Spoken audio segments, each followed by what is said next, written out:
Praise the lord. హెబ్రీయులకు రాసిన పత్రిక 1వ అధ్యాయము 1, 2 వచనాలు మనం చదువుకుందాం.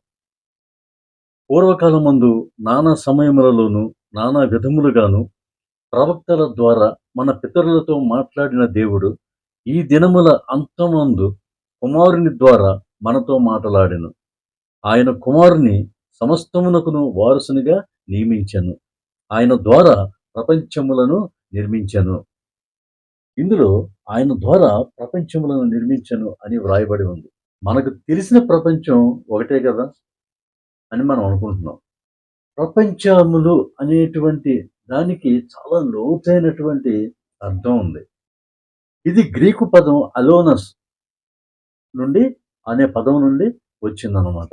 దీని అర్థాలు ఏంటంటే యుగములు, కాలములు, కనిపించే లోకం, విజిబుల్ వరల్డ్, కనిపించని లోకం, ఇన్విజిబుల్ వరల్డ్, లేదా స్పిరిచువల్ వరల్డ్, ఆధ్యాత్మిక లోకం.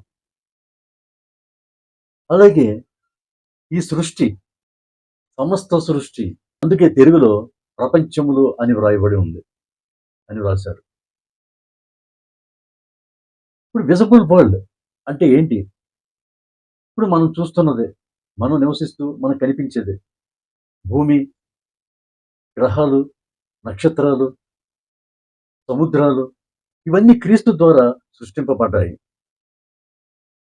తర్వాత ఇన్విజిబుల్ వరల్డ్ లేదా స్పిరిచువల్ వరల్డ్ అంటే ఏంటి? దేవదూతలు, ఆకాశాలు ఉండే స్థానాలు, పరలోక రాజ్యం, ఇవన్నీ కూడా దేవుని చేత సృష్టింపబడినవే. ఇకపోతే మూడవది యుగములు, కాలములు, ఏజెస్ అండ్ టైమ్.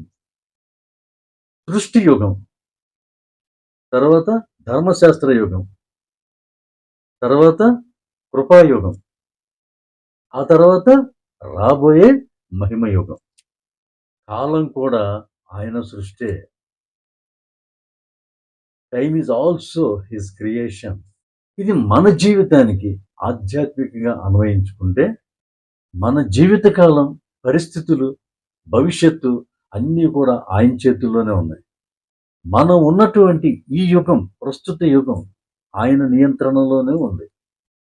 మనం ఎదుర్కొంటున్నటువంటి సమస్యలు, ఆధ్యాత్మిక పోరాటాలు అన్నిటికీ కూడా ఆయనే ప్రభువు. ఆయనే యేసుక్రీస్తు ప్రభువు వారు.